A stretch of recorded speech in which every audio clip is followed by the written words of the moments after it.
In this video, we learn about an early approach to second language acquisition, and that is contrastive analysis. And we'll also look into types of interferences, what is positive and negative transfer, what are pedagogical aspects, and what are the logical problems of language learning. Let's get started with contrastive analysis. Contrastive analysis second language acquisition को study करने का एक ऐसा tool है या एक ऐसा तरीका है जिसमें हम कंपेयर करते हैं सिमिलैरिटीज और डिफरेंसेस जो लर्नर है उसकी जो नेटिव लैंग्वेज है L1 जिसको हम इस सिनेरियो में उर्दू ले रहे हैं, ये कोई भी L1 है, फर्स्ट लैंग्वेज, नेटिव लैंग्वेज, और जो लैंग्वेज वो सीखना चाह रहा है, टारगेट लैंग्वेज या सेकंड लैंग्वेज, इन दोनों लैंग्वेजेस के दरमियान सिमिलैरिटीज क्या हैं और डिफरेंसेस क्या हैं। कंट्रास्टिव एनालिसिस में हम इस चीज को स्टडी करते हैं और फिर ये टूल की तरह हेल्प करता है लैंग्वेज रिसर्चर्स को, एजुकेटर्स को, कि वो एंटिसिपेट करें कि डिफिकल्टीज क्या क्या हैं और लर्नर्स को कौन कौन सी मुमकिन मुश्किलात आ सकती हैं on the basis of those differences जो कि उसकी नेटिव लैंग्वेज में है और जो लर्निंग लैंग्वेज जो वो लैंग्वेज सीखना चाह रहा है L2 उसमें। तो ये दोनों चीजों को कंपेयर किया जाता है कि L1 में और L2 में क्या सिमिलैरिटीज हैं तो वो फायदा देंगी और क्या डिफरेंसेस हैं तो वो हमारे लिए प्रॉब्लम्स क्रिएट करेंगी और चैलेंजेस बन जाएंगी। तो उनको प्री हैंड हम एंटिसिपेट करते हैं और समझने की कोशिश करते हैं। उन प्रॉब्लम्स को फोरकास्ट किया जाता है कंट्रास्टिव एनालिसिस में। सो जब हम ये कंट्रास्ट को समझ लेते हैं तो एजुकेटर्स जो हैं वो बना सकते हैं, टेलर कर सकते हैं ऐसे टीचिंग मेथड्स और जो उन स्पेसिफिक चैलेंजेस को एड्रेस करेंगे। अल्टीमेटली जो लैंग्वेज लर्निंग का प्रोसेस है वो इफेक्टिव हो जाएगा कि जो प्रॉब्लम्स हैं उनके लिए स्ट्रेटजीज और मेथड्स बनाए गए और वो जो कंट्रास्ट हैं और जो इश्यूज आने वाले हैं उनका पहले से ही सद्देबाब कर लिया, उनका पहले से ही हल ढूंढ लिया। और जो कंट्रास्टिव एनालिसिस है ये एग्जामिन करता है लिंग्विस्टिक एलिमेंट्स को, नेटिव लैंग्वेज के भी और टारगेट लैंग्वेज के भी, और जो पोटेंशियल चैलेंजेस हैं उनको आइडेंटिफाई करता है कि कहाँ कहाँ पे एरर्स आ सकती हैं, मिस्टेक्स हो सकती हैं और लर्नर्स जो हैं जो फर्स्ट लैंग्वेज से सेकंड लैंग्वेज का सफर कर रहे हैं उनको कौन कौन सी मुश्किलात का सामना करना पड़ सकता है। सो नेक्स्ट एक आइडिया डेवलप होता है, एक अंडरस्टैंडिंग डेवलप होती है। जो कंट्रास्ट्स हैं लैंग्वेजेस के दरमियान, जो उनके दरमियान डिफरेंसेस हैं, उनको हम प्रेडिक्ट करते हैं उन एरियाज को जहां पे लर्नर्स को स्ट्रगल होगी, उनको ज्यादा मेहनत करनी पड़ेगी, उनको गाइडेंस की जरूरत होगी, उनको ज्यादा फोकस से काम करना पड़ेगा और उन स्पेसिफिक चैलेंजेस को फैसिलिटेट किया जाता है और इफेक्टिव लैंग्वेज लर्निंग के जो इस प्रोसेस है उसको स्मूथली कंडक्ट किया जाता है। सो कलेक्टिवली हम कह सकते हैं कि जो कंट्रास्टिव एनालिसिस है ये रिसर्चर्स को, एजुकेटर्स को हेल्प करता है कि वो पोटेंशियल चैलेंजेस को आइडेंटिफाई करें,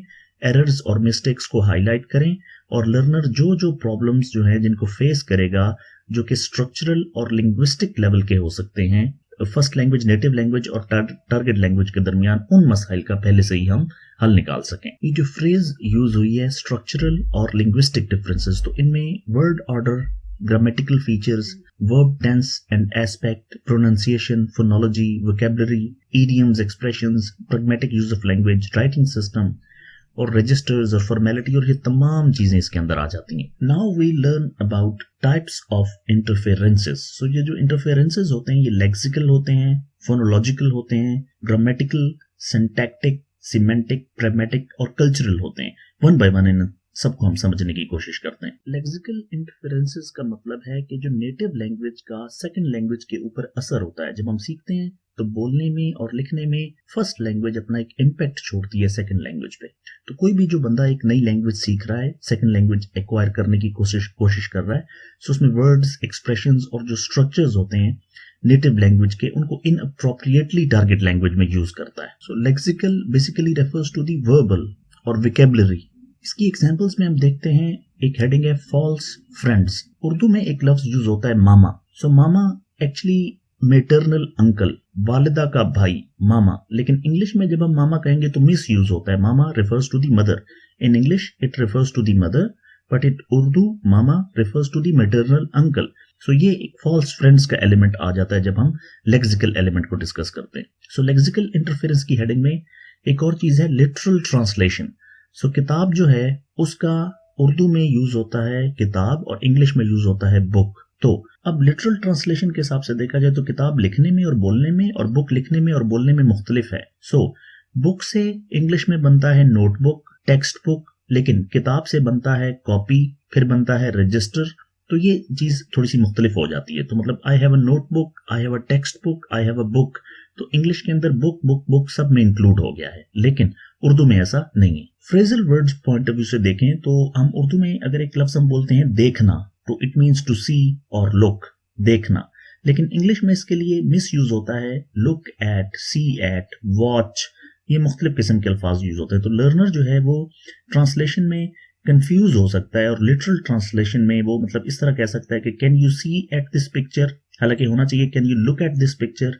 तो उसको वो हर जगह सी यूज करता रहेगा देखने का, तो एक्यूरेट बनता है can you look at this picture, लेकिन वो लिटरल मीनिंग जब देखने को सी में लेके जाएगा तो वो कहेगा can you see at this picture. So instead of using look वो लफ्ज सी यूज कर रहा है। लेक्सिकल की और भी मल्टीपल एग्जांपल्स हो सकती हैं जिसमें वर्ड ऑर्डर है, टेंस कंफ्यूजन है, कल्चरल कॉन्सेप्ट्स हैं। तो वर्ड ऑर्डर में अगर देखें मैं घर गया हूं, तो इसको अगर हम एज इट इज इंग्लिश में ट्रांसलेट करेंगे तो आई होम वेंट बनेगा। आई होम वेंट, मैं घर गया हूं, आई होम वेंट, लेकिन इंग्लिश में ऐसा नहीं है। सो ये भी कंफ्यूजन हो सकती है लर्नर्स को कि वो एक स्ट्रक्चर का कॉन्सेप्ट मिस्टेकनली अप्लाई करेंगे जिसमें नॉन स्टैंडर्ड किस्म का वर्ड ऑर्डर डेवलप होता हमें नजर आएगा। और टेंस की कंफ्यूजन तो बिल्कुल होती है, क्योंकि कल मैं स्कूल जाऊंगा, कल मैं स्कूल जाऊंगा, tomorrow I will go to school.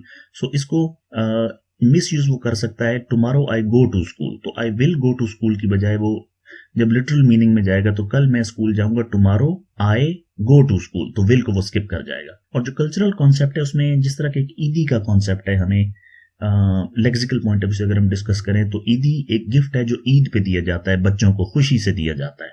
तो कोई भी गिफ्ट मनी वो ईदी नहीं होती, मतलब कि कुछ आप गिफ्ट मनी किसी को प्राइज मनी देते हैं, किसी को अवार्ड देते हैं, तो मींस ईदी का कॉन्सेप्ट खुशी में दी गई एक खास मौके के ऊपर जो पैसे हैं उनको ईदी कहते हैं, लेकिन कल्चरल कॉन्सेप्ट इसका डिफर कर जाता है, मींस कि हर गिफ्ट मनी ईदी नहीं होती।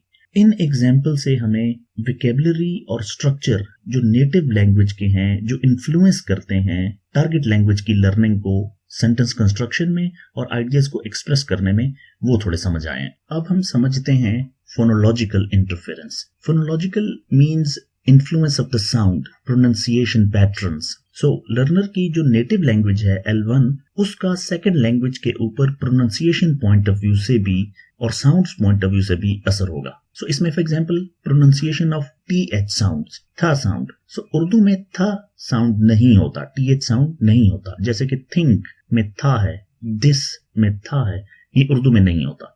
सो लर्नर को इस साउंड को सब्स्टिट्यूट करने में या इसका सिमिलर साउंड ढूंढने में प्रॉब्लम्स हो सकती हैं जब वो टारगेट लैंग्वेज में वर्ड्स को प्रोनाउंस करेगा। सो वो इनको रिप्लेस कर सकता है मुमकिन तौर पे S के साथ या Z साउंड के साथ। तो वो थिंक को सिंग कह देगा या दिस को जिस कह देगा। तो ये थोड़ा सा है, मतलब ये साउंड्स हैं, ये शायद समझने में आपको मुश्किल हो रही हो, लेकिन ये प्रोनाउंस करने से ही आइडिया होगा। अब प्रोनाउंसिएशन ऑफ द वॉल्स, तो वॉल साउंड्स जो होती हैं उर्दू में एक different set of wall sounds है जिनको उर्दू में हरूफ इल्लत कहते हैं इंग्लिश के कंपैरिजन में।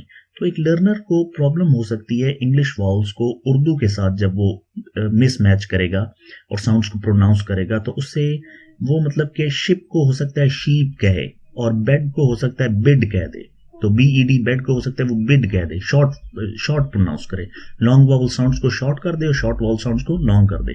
तो शीप को हो सकता है शिप कह दे, शिप को हो सकता है शीप कह दे, और बेड को हो सकता है बिड कह दे, और बिड को हो सकता है बेड कह दे। तो ये बिड बेड जो हल्की फुल्की प्रोनाउंसिएशन की वेरिएशन है ये हमें नजर आएगी। फिर pronunciation of the consonant clusters, तो एक तो वो था साउंड का एलिमेंट, एक वॉवल का एलिमेंट, और अब ये एक तीसरा एलिमेंट आ गया कॉन्सोनेंट क्लस्टर्स का।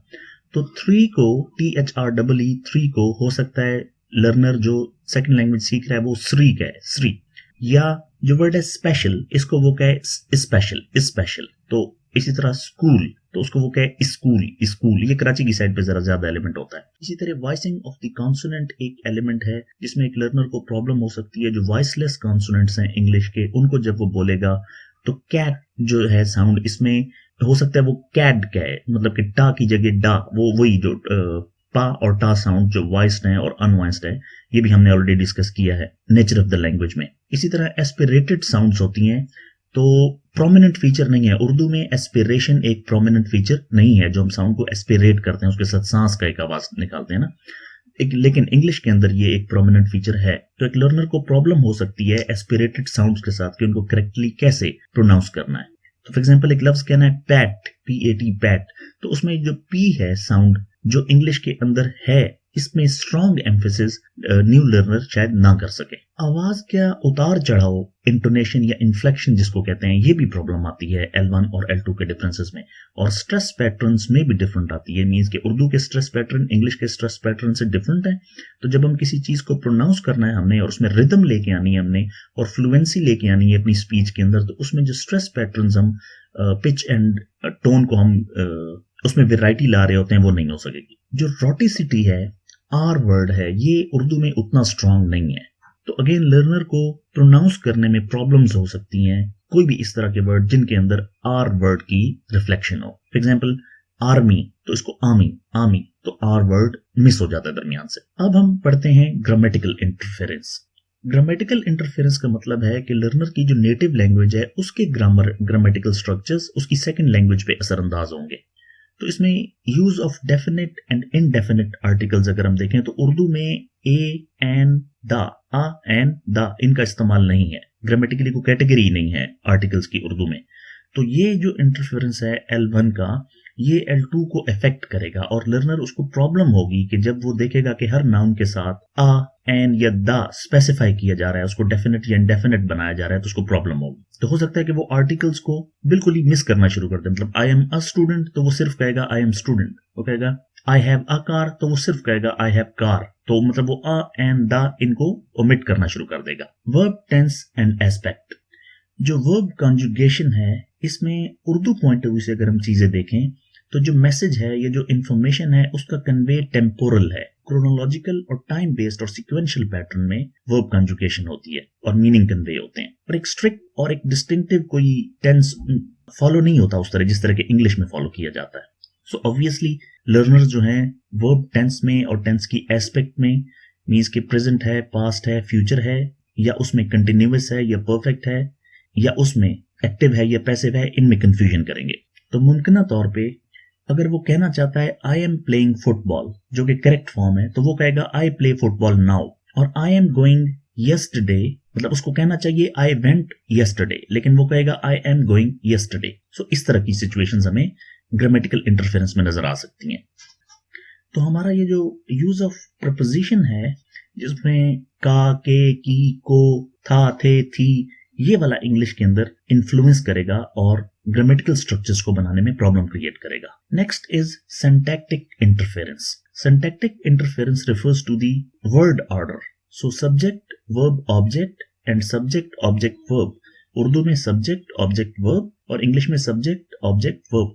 ये वाला जो वर्ड ऑर्डर है ये भी लर्नर्स को प्रॉब्लम्स क्रिएट करता है। अगर हम इसको देखें word order in questions point of view से, तो इसमें उर्दू में जो वर्ड ऑर्डर है क्वेश्चंस का वो सेम रहता है स्टेटमेंट में। तो जो वर्ड क्या है उसकी इंटोनेशन ऊंची नीची करने से हम उसको क्वेश्चन स्टेटमेंट में बना देते हैं। आप क्या कर रहे हैं, आप क्या कर रहे हैं, तो ये भी क्वेश्चन बन गया ना। इसी तरह हम जो इस्तेफामिया जुमले होते हैं या इस्तेजाबिया जुमले जो होते हैं, मीन्स के इंट्रोगेटिव सेंटेंसेस एंड सेंटेंसेस जिनमें हम रिक्वेस्ट करते हैं, उनमें भी बेसिकली इंटोनेशन चेंज करने से ही पूरा मीनिंग चेंज हो जाता है। आवाज को ऊपर नीचे करने से ही मीनिंग चेंज हो जाता है। सो कोई भी लर्नर जो है जो उर्दू के स्ट्रक्चर्स को ट्रांसफर करना चाह रहा है इंग्लिश में, तो उसको क्वेश्चंस बनाने में प्रॉब्लम आएगी। तो आर यू कमिंग की बजाय, फॉर एग्जांपल एक क्वेश्चन है आर यू कमिंग, क्या आप आ रहे हैं, तो उसकी जगह हो सकता है वो कहे यू आर कमिंग और यू के ऊपर जोर दे दे, you are coming. So are you coming question English में एक्यूरेट है आर यू कमिंग, लेकिन वो कहना शुरू कर दे यू आर कमिंग। ये वर्ड ऑर्डर इन क्वेश्चंस हो जाते हैं, यानी कि वर्ड ऑर्डर की सिंटैक्टिक एक प्रॉब्लम आती है। नेगेशन स्ट्रक्चर जो है उसको अगर हम देखें, अगर हम एक नहीं का लफ्ज ऐड कर देते हैं वर्ब के बाद, तो हमारा उर्दू में जुमला नेगेटिव बन जाता है, मनफी जुमला बन जाता है। तो ये जो इंटरफेरेंस है इंग्लिश में, यानी कि जब L1 से L2 में उर्दू का पैटर्न जब इंटरफेयर करेगा इंग्लिश के पैटर्न के साथ, तो कहना तो उसको चाहिए for example I do not like coffee, लेकिन जो उर्दू वाला इन्फ्लुएंस है या L1 का इन्फ्लुएंस है, तो वो लर्नर कहेगा आई am not liking coffee. So I am not liking coffee sense तो कन्वे कर रहा है, लेकिन जो एक्यूरेट सेंटेंस है वो नहीं बन रहा, यानी कि आई डोंट लाइक कॉफी, इसकी बजाय वो कह रहा है I am not liking coffee. Now we go with semantic interference. कुछ वर्ड्स ऐसे होते हैं जो लैंग्वेजेस में सेम होते हैं लेकिन उनके मीनिंग्स डिफरेंट होते हैं। फॉर एग्जाम्पल मैं कहूँ सिंपैथी, तो इंग्लिश में इसका मतलब है कंपैशन, अंडरस्टैंडिंग, कंपैशन, जबकि सिंपैथी उर्दू में अगर इसका मीनिंग लें तो इसका मतलब है कंडोलेंसेज, हम किसी से ताजियत कर रहे हैं, उसके दुख का इजहार कर रहे हैं। सो इस सिमेंटिक्स में जो इंटरफेरेंस है उसमें भी फॉल्स फ्रेंड्स होते हैं। जैसे कि एक लफ्ज है मुतहर्रिक, तो इसका मतलब है कि कोई एक एक्टिव है, समवन, कोई बंदा है जो एक्टिव है और डायनामिक किस्म का वो बंदा है और वो मुतहर्रिक है, बहुत एक्टिव है। लेकिन इसमें इंग्लिश में इसको मिस यूज किया जाता है और इंग्लिश में इस एक लफ्ज यूज होता है मोटिवेटेड। तो मुतहर्रिक वो सेंस ऑफ एक्टिवनेस और डायनामिक का ला रहा है, लेकिन इंग्लिश में मोटिवेटेड तो वो एक इंटरनल फीलिंग दे रहा है। तो वो मुतहर्रिक होने को या एक्टिव होने को मोटिवेटेड से रिप्लेस कर सकते हैं। सो ये एक मुतहर्रिक होना एक फिजिकली एक्टिव चीज है, जबकि मोटिवेटेड होना एक फिजिकली एक्टिव नहीं बल्कि एक गोल है, एक डिजायर है जो हमारे अंदर प्रिवेल कर रही है। इसी तरह different meaning of polysemous words. Polysemous means कि एक वर्ड है उसके ज्यादा मीनिंग्स हैं, बहुत सारे मीनिंग्स हैं। तो उर्दू में जो हम लफ्ज कहते हैं रूमानी, तो इसका मतलब होता है रोमांटिक रिलेशनशिप और रोमांस, प्यार मोहब्बत, रोमानवी, रूमानी। लेकिन इंग्लिश में बोलने में रोमन है, रोमान रोमन एक जैसा लग रहा है, लेकिन वो रोमन रोमांटिक रिलेशनशिप को नहीं बता रहा। बेसिकली वो रोम की तरफ रेफर कर रहा है, जो एक इलाका है, ये रोमन पीपल की तरफ रेफर कर रहा है। सो ये सिमेंटिक इंटरफेरेंस होते हैं, ये लर्नर्स को बहुत ज्यादा प्रॉब्लम करते हैं, जिनमें वो वर्ड्स को अप्रोप्रिएटली यूज नहीं कर सकते क्योंकि वो उनको मिसअंडरस्टैंड करते हैं, स्पेशली जब वो सेकंड लैंग्वेज में उनको एम्प्लॉय करना चाहते हैं। Now we go with pragmatic interference. Politeness जो है वो एक प्रैग्मेटिक इंटरफेरेंस है। ये कुछ ऐसी कन्वेंशंस हैं जो उर्दू स्पीकर्स जो हैं वो ट्रांसफर करते हैं सेकंड लैंग्वेज में, ऑनरिफिकली मींस ऑनर देने के लिए, रिस्पेक्ट देने के लिए एक्सप्रेस करते हैं। और practical use of language in real world context, cultural और कम्युनिटी के अंदर जिस वक्त इस्तेमाल होता है और डिफरेंट किस्म की सोशल सिचुएशंस में इस्तेमाल होता है कोई भी लैंग्वेज, तो उसका जो प्रैग्मेटिक इंटरफेरेंस है L1 और L2 का, वो बहुत एक वाज़ेह डिफरेंसेस उसमें नजर आते हैं। जैसे कि उर्दू की जो पोलाइटनेस स्ट्रेटजीज हैं उनके अंदर अगर देखें तो इनडायरेक्ट और पोलाइट लैंग्वेज यूज की जाती है कल्चर में, जो इसमें रिक्वेस्ट और रिफ्यूजल जो है उनको प्रोनाउंस करते हैं। मतलब हम डायरेक्टली नहीं प्रोनाउंस करते, हम रिस्पेक्ट कर रहे होते हैं, रिक्वेस्ट कर रहे होते हैं, या हम कोई काम नहीं करना चाहते तो हम एक रिफ्यूजल दे रहे होते हैं, लेकिन बड़े रिस्पेक्टफुली और बड़े दबे दबे अल्फाज में। सो ये वाला जो इंटरफेरेंस है ये भी, फॉर एग्जाम्पल इंग्लिश में एक बंदे ने कहना है could you please pass me the salt if you don't mind, अगर आप नाराज ना हो तो मुझे प्लीज ये नमक दे दें। सो इसका जो could you please pass me the salt if you don't mind, लेकिन इंग्लिश में can you pass me the salt, so means कि अगर आप मुनासिब समझें तो मुझे दे दें, तो बहुत शॉर्ट फॉर्म यूज होती है। सो ये एक पोलाइटनेस स्ट्रेटजी है जो कि प्रैग्मेटिक इंटरफेरेंस है। जब हम दूसरों को बुलाते हैं, एड्रेस करते हैं, तो उर्दू में आप, तुम, जनाब, साहब, इस तरह की सिचुएशन जिसमें फॉर्मेलिटी और फेमिलियरिटी, किसी बंदे को आप जितना ज्यादा जानते हैं या जितना ज्यादा वो आपके लिए स्ट्रेंजर है, अजनबी है, और डिफरेंट किस्म की फॉर्मल और रिस्पेक्टफुल सिचुएशंस के अंदर आप डिफरेंट किस्म से बिहेव करते हैं। सो ये इंटरफेरेंस इंग्लिश के अंदर जाके बहुत सिंपल हो जाता है। मींस इंग्लिश में यू वर्ड जो है वो जनरलाइज कर दिया जाता है सब चीजों के लिए। तो बेसिकली एड्रेसिंग अदर्स, तो हम तुम, आप, जनाब, साहब, इनके अप्रोप्रिएट वर्ड्स ढूंढ रहे होते हैं, लेकिन इंग्लिश में उसको सिर्फ यू से ही एड्रेस कर दिया जाता है। कल्चरल इंटरफेरेंस हमारा एक लास्ट इंटरफेरेंस है जिसको हम डिस्कस करते हैं। तो बेसिकली जो नॉर्म्स होती हैं, किसी कल्चर की प्रैक्टिसेस होती हैं, वो इंटरफेयर करती हैं L1 to L2 language transfer को। और इसमें जिस तरह के एक कॉन्सेप्ट है जिसमें एक पर्सनल स्पेस का कॉन्सेप्ट है, प्राइवेसी का कॉन्सेप्ट है, तो इंग्लिश के अंदर इसको अलग से लिया जाता है, जबकि हमारे उर्दू में एक अलग से लिया जाता है।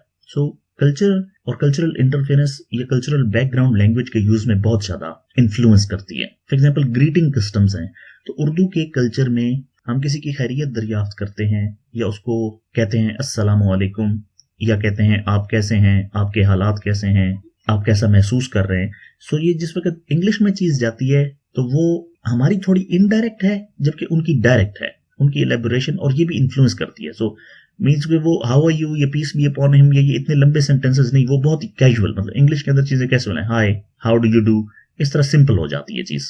और जो कॉन्सेप्ट ऑफ पर्सनल स्पेस है, उर्दू स्पीकिंग कल्चर्स में लोग कंफर्टेबल फील करते हैं जब वो फिजिकल प्रॉक्सिमिटी में होते हैं, ड्यूरिंग कन्वर्सेशंस करीब होते हैं।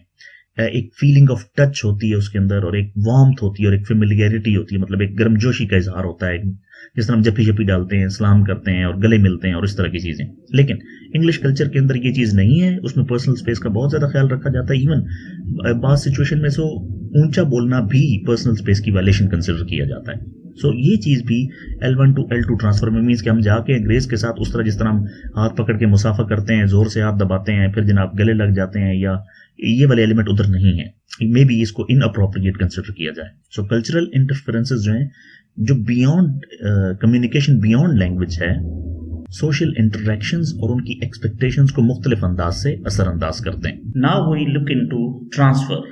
Transfer is of two types, it is either positive transfer और it is negative transfer. Positive transfer का मतलब है कि जब कोई लर्नर नेटिव लैंग्वेज का या L1 का नॉलेज यूज करता है सेकेंड लैंग्वेज को सीखने के लिए, यानी कि जिस तरह के हम उर्दू बोलते हैं तो वो हमारी L1 है, और हम इंग्लिश सीखना चाहते हैं और वो L2 है, तो हम उर्दू का नॉलेज इस्तेमाल करते हुए किस तरह L2 को सीखेंगे। अगर हमारी नेटिव लैंग्वेज या फर्स्ट लैंग्वेज या उर्दू का ग्रामर का और इससे रिलेटेड जितने भी एस्पेक्ट्स हैं लैंग्वेज के, वो फैसिलिटेट करेंगे, हेल्प करेंगे, मदद करेंगे हमारी सेकंड लैंग्वेज को सीखने के लिए, तो जो ट्रांसफर होगा उसको हम पॉजिटिव ट्रांसफर कहेंगे। इसका मतलब कि हमारी L1 हमें L2 सीखने में हेल्प कर रही है, तो पॉजिटिव ट्रांसफर हो रहा है। इसको एक एग्जाम्पल से समझने की कोशिश करते हैं कि उर्दू में जो प्लूरल का कॉन्सेप्ट है उसमें हम आत या ए, फॉर एग्जाम्पल इज्तिमा, इज्तिमा आत, और किताब, किताबें, तो आत और ए लगाकर हम सिंगुलर से प्लूरल, वाहिद से जमा बना लेते हैं।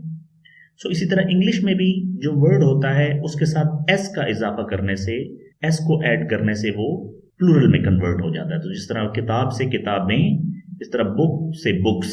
सो ये एक ऐसी चीज है जो कि L1 और L2 में एक सिमिलैरिटी है, और L1 का जो रूल है उसी को हमने हल्की सी रद्दो बदल के साथ L2 में इस्तेमाल कर लिया है, तो ये हमें हेल्प करता है L2 को सीखने में। इसका मतलब ये पॉजिटिव ट्रांसफर हो रहा है, हम लैंग्वेज सीख रहे हैं L1 की मदद से। तो पॉजिटिव ट्रांसफर जो होता है ये बहुत वैल्यूएबल एसेट है लैंग्वेज लर्निंग में, और ये लर्नर्स को हेल्प करता है कि वो अपने एग्जिस्टिंग नॉलेज को यूज करते हुए, नेटिव लैंग्वेज को नॉलेज को यूज करते हुए टारगेट लैंग्वेज को सीख लेते हैं। और सर्टेन एस्पेक्ट्स जो होते हैं लैंग्वेज के और लैंग्वेज एक्विजिशन प्रोसेस के, उनको ये स्मूथ करता है। ये तो था पॉजिटिव ट्रांसफर। तो अभी देखते हैं कि नेगेटिव ट्रांसफर क्या होता है। बिल्कुल इसके अपोजिट, नेगेटिव ट्रांसफर बेसिकली एक इंटरफेरेंस है जो कि L1 के स्ट्रक्चर और रूल्स जो होते हैं वो प्रॉब्लम क्रिएट करते हैं L2 को सीखने के लिए। तो हमारी जो लैंग्वेज एक्विजिशन एबिलिटी है L2 सीखने की, उसमें L1 के रूल्स जो हैं वो हमें प्रॉब्लम करते हैं। तो इसको भी हम एक एग्जांपल से समझने की कोशिश करते हैं। बेसिकली ये फैसिलिटेट करने की बजाय मसाइल पैदा कर रहा होता है। सो उर्दू में आर्टिकल का कॉन्सेप्ट नहीं है, तो इंग्लिश में a, an, the, a, an, the ये यूज होते हैं एज एन आर्टिकल। तो कोई भी चीज अगर सिंगुलर है या किसी चीज को हम खास बनाते हैं तो उसमें हम आर्टिकल्स यूज करते हैं। तो इंग्लिश में तो आर्टिकल का यूज है, तो हमें a book, the book, an apple, an aeroplane करना पड़ता है, लेकिन उर्दू में ये कॉन्सेप्ट नहीं है। तो यूज ऑफ आर्टिकल जब भी इंग्लिश में होगा और हम सेकंड लैंग्वेज एक्विजिशन में इंग्लिश को सीखने की कोशिश करेंगे, तो आर्टिकल्स होने की वजह से, चूंकि वो उर्दू में नहीं होते, तो ये हमें प्रॉब्लम करेंगे, और हो सकता है जो लर्नर है वो आर्टिकल्स के यूज को मिस करे क्योंकि उर्दू में वो एग्जिस्ट ही नहीं कर रहे। सो जो एब्सेंस है आर्टिकल्स की उर्दू में, ये लीड टू डिफिकल्टीज, मुश्किल पैदा करेगी हमारे लिए। और ये जो कॉन्सेप्ट है स्पेसिफिकली इंडिकेट करता है कि ये चूंकि लर्नर की नेटिव लैंग्वेज में मौजूद ही नहीं है, तो इसलिए वो एक हिंड्रेंस बनती है या एक नेगेटिव इंटरफेरेंस होता है जो कि हमारी सेकंड लैंग्वेज की कम्युनिकेशन को एक्यूरेट होने में प्रॉब्लम्स क्रिएट करता है। और इससे फिर चैलेंजेस क्रिएट होते हैं जो कि लेटर स्टेज पे एजुकेटर्स उन मसाइल का हल तलाश करते हैं। Now we learn about pedagogical aspects of contrastive analysis. So pedagogical basically pediatrics से निकला है, तालीम बच्चगां, पीडियाट्रिक्स या पीडागोजी। सो ये जो पीडागोजी है इसको हम लूजली एसोसिएट कर सकते हैं कि टीचिंग से रिलेटेड क्या चीजें हैं इसमें। सो टीचिंग का जो एम है या ऑब्जेक्टिव है कंट्रास्टिव एनालिसिस का, या पीडागोजिकल एम जो है कंट्रास्टिव एनालिसिस का सेकंड लैंग्वेज एक्विजिशन में, वो ये है कि हम टीचर्स को इन्फॉर्म करें और इम्प्रूव करें लैंग्वेज टीचिंग मेथड्स को, और आइडेंटिफाई करें कि कौन कौन से चैलेंजेस हैं जो कि मसाइल पैदा कर रहे हैं, मिस्टेक्स बन रही हैं उनकी वजह से, और एरर्स आ रहे हैं, और लर्नर्स जो हैं उनको मुख्तलिफ किस्म की प्रॉब्लम्स फेस हो रही हैं लैंग्वेज एक्विजिशन में, और वो डिफ्रेंशिएट नहीं कर पा रहे नेटिव लैंग्वेज और टारगेट लैंग्वेज के दरमियान। तो उसमें सबसे पहले हम देखते हैं error prediction and prevention. So contrastive analysis educators को हेल्प करता है कि वो प्रिडिक्ट करें कि कौन कौन सी एरर्स लर्नर कर रहे हैं L1 और L2 को कंट्रास्ट करने पे, मतलब नेटिव लैंग्वेज और टारगेट लैंग्वेज है उसको कंट्रास्ट करें, उसमें सिमिलैरिटीज और डिफरेंसेस को निकालें, और उसकी बुनियाद पे देखें कि लर्नर्स कौन कौन सी गलतियां कर रहे हैं और कौन कौन से मसाइल आ रहे हैं। इस तरह से वो एंटिसिपेट कर सकते हैं एरर्स को, और टीचर्स जो हैं वो टारगेटेड इंस्ट्रक्शनल एक्टिविटीज डिजाइन कर सकते हैं जो स्पेसिफिकली उन मसाइल को हैंडल करेंगी, और आइंदा उन मसाइल से बचा जा सकता है, प्रिवेंट किया जा सकता है, उनको एड्रेस किया जा सकता है। करिकुलम डिजाइन जो है, तो लिंग्विस्टिक डिफरेंसेस जब आप नेटिव और टारगेट लैंग्वेज के समझ जाएंगे तो ये एजुकेटर्स को हेल्प करेगा कि वो ऐसा करिकुलम बनाएं, ऐसा सिलेबस बनाएं जो सिस्टमेटिकली बहुत तरतीब से एक ऑर्गेनाइज्ड वे से पोटेंशियल चैलेंजेस जो हैं उनको हल करें। ये हेल्प करेगा एक स्ट्रक्चर्ड और इफेक्टिव अप्रोच बनाने में, और एक हम लर्निंग पाथ या एक ऐसा रास्ता बना सकते हैं, एक ऐसी तरतीब या ऐसी स्कीम बना सकते हैं जिससे लैंग्वेज लर्नर्स जो हैं उनके लिए मुश्किलात कम हो। Focus on problematic areas. Contrastive analysis guide करता है टीचर्स को कि वो फोकस करें स्पेसिफिक लिंग्विस्टिक फीचर्स के ऊपर। ये लिंग्विस्टिक फीचर्स हम डिटेल में डिस्कस कर चुके हैं, मोर्फोलॉजी, सिमेंटिक्स, सिंटैक्टिक, ये सब चीजें इसके अंदर आती हैं। और जो स्ट्रक्चर्स हैं लैंग्वेज के, कि कौन कौन सी ऐसी लिंग्विस्टिक फीचर्स हैं और स्ट्रक्चर्स हैं जो प्रॉब्लम क्रिएट कर रहे हैं लर्नर के लिए, और टारगेटेड अप्रोच से हम सिर्फ उन एरियाज को हैंडल करें और वो प्रॉब्लम्स दूर करें, और एक एफिशिएंट किस्म का इंस्ट्रक्शनल टाइम और रिसोर्सेज उनको हम यूटिलाइज कर सकें और उससे हम रिजल्ट्स ले सकें, यानी कि नेटिव लैंग्वेज से टारगेट लैंग्वेज तक का सफर जो है उसको आसान बना सकें। कस्टमाइज्ड टीचिंग स्ट्रेटजीज, जैसे कि नाम से ही जाहिर है कि हम स्ट्रेटजी एक मौजूद है लेकिन उसको हम कस्टमाइज कर रहे हैं, अपनी जरूरत के मुताबिक उसको तब्दील कर रहे हैं। Teachers can tailor their teaching methods, अपने मेथड्स को खुद टेलर कर सकते हैं, बना सकते हैं, उनमें उनकी नोक पलक संवार सकते हैं, उनमें रद्दोबदल कर सकते हैं, क्योंकि वो स्पेसिफिक किस्म की लर्नर की नीड्स को एड्रेस करना चाहते हैं, क्योंकि ऑलरेडी उन्होंने कंट्रास्ट को आइडेंटिफाई कर लिया है। मिसाल के तौर पे अगर वर्ड ऑर्डर जो है वो एक सिग्निफिकेंट मसला है या डिफरेंस आ रहा है स्टूडेंट्स का, तो इंस्ट्रक्शनल एक्टिविटीज जो है वो इस तरह डिजाइन की जा सकती हैं कि वो सिर्फ सेंटेंस स्ट्रक्चर को प्रैक्टिस कराने के ऊपर एम्फेसाइज करें। इसी तरह अगर किसी को ग्रामर का मसला आ रहा है, किसी को प्रोनाउंसिएशन का मसला आ रहा है, तो चूंकि हम एक कंट्रास्टिव एनालिसिस कर चुके हैं और हम एरर प्रेडिक्शन कर चुके हैं, अब हम अपने जो टीचिंग स्ट्रेटजीज हैं उनको कस्टमाइज कर सकते हैं उस पर्टिकुलर मसले को हल करने के लिए। और ये ऐसा नहीं कि तमाम क्लास का एक ही मसला हो, मुमकिन तौर पे आपके पास 20 स्टूडेंट हैं तो उनमें से 5 का मसला और होगा, एक ग्रुप का मसला और होगा, एक ग्रुप का मसला और होगा, तो हम उनको मजीद फर्दर ग्रुप वाइज भी एड्रेस कर सकते हैं। कल्चरल सेंसिटिविटी, कंट्रास्टिव एनालिसिस जो है ये लिंग्विस्टिक डिफरेंसेस से बियॉन्ड जाता है और ये कल्चरल एस्पेक्ट्स को भी इंक्लूड करता है। कल्चरल डिटेल्स जो हैं, ये नुएंसेस जो हैं, इनको अंडरस्टैंड करना बहुत ज़रूरी है, और इससे जो एजुकेटर्स हैं वो एक कल्चरल सेंसिटिविटी को प्रमोट भी कर सकते हैं और लर्नर्स में एक अवेयरनेस भी पैदा कर सकते हैं कि लैंग्वेज के अंदर कल्चर की बहुत ज़्यादा इन्वॉल्वमेंट है, और लैंग्वेज कल्चर सेंसिटिव भी होती है, और कुछ चीज़ें ऐसी हैं जो कम्युनिकेशन में किसी एक खास सेट ऑफ कस्टम्स और सेट ऑफ वैल्यूज और सेट ऑफ बिलीव्स के लिए एक्सेप्टेबल होती है और कुछ के लिए एक्सेप्टेबल नहीं होती। तो एक ऑथेंटिक लैंग्वेज यूज के लिए जरूरी है कि कल्चरल सेंसिटिविटी का एलिमेंट भी मद्देनजर रखा जाए। एनहांस्ड कम्युनिकेशन स्किल्स, जब हम लैंग्वेज के कंट्रास्ट को एड्रेस कर लेंगे, टीचर हेल्प कर सकते हैं लर्नर को कि वो डेवलप करें अच्छे कम्युनिकेशन स्किल्स, अच्छे बातचीत के तरीकाकार डेवलप कर लें टारगेट लैंग्वेज में। जो लैंग्वेज वो सीख रहे हैं, जिस तरह के हमने उर्दू और इंग्लिश ली हुई है, तो इंग्लिश को सीख रहे हैं तो उसमें उनकी कम्युनिकेशन स्किल भी डेवलप हो। इस तरह एक एक्सप्लिसिट किस्म की इंस्ट्रक्शन जो है वो हमें इन्वॉल्व करनी पड़ेगी, जिसमें क्लियर और ऑब्वियस और ओवर्ट किस्म के, विजिबल किस्म की हमें प्रोग्रेस नजर आ रही है और चीजें होती नजर आ रही हैं, जिसमें प्रोनाउंसिएशन है, वोकैबुलरी है और डिस्कोर्स पैटर्न्स है। मींस कि प्रोनाउंसिएशन एक विजिबल चीज है, जब वो बोलेंगे तो पता लगेगा वो सही बोल रहे हैं या नहीं, और इसी तरह जब वो यूज ऑफ वोकैबुलरी करेंगे, सिलेक्शन ऑफ वर्ड और टर्मिनोलॉजीज और जो जार्गन है या एक स्पेसिफिक टर्म्स हैं, ये लैंग्वेज का जो वो यूज करेंगे तो वो भी हमें विजिबल होगा और हमें नजर आ रहा होगा। रिड्यूस्ड फ्रस्ट्रेशन, ये तो बात बिल्कुल ऑब्वियस है कि अगर आप सीख रहे हैं और आपके प्रॉब्लम्स हल हो रहे हैं तो आपकी फ्रस्ट्रेशन का लेवल कम होगा। तो हमने पोटेंशियल चैलेंजेस को आइडेंटिफाई करना है पहले से ही, ताकि हम एजुकेटर्स को इतना रिस्पॉन्सिबल करें और उन्हें अलाउ करें कि वो प्रोएक्टिव अप्रोच के साथ उन मसाइल को जो हम पहले ही एड्रेस कर चुके हैं, आइडेंटिफाई कर चुके हैं, उनको एड्रेस करें। इससे फ्रस्ट्रेशन रिड्यूस होगी, क्योंकि आपकी एफर्ट्स जितनी लगेगी उतने रिजल्ट्स भी प्रोड्यूस हो रहे होंगे, और से एक पॉजिटिव लर्निंग एक्सपीरियंस है लैंग्वेज लर्निंग में आएगा कि एक बंदा है वो लैंग्वेज सीख रहा है और उसके रिजल्ट्स भी आ रहे हैं, तो इसका मतलब उसकी फ्रस्ट्रेशन कम होगी। लेकिन वो मेहनत कर रहा है, प्रॉब्लम फिर भी हल नहीं हो रहे, तो फिर फ्रस्ट्रेशन का लेवल बढ़ता जाएगा।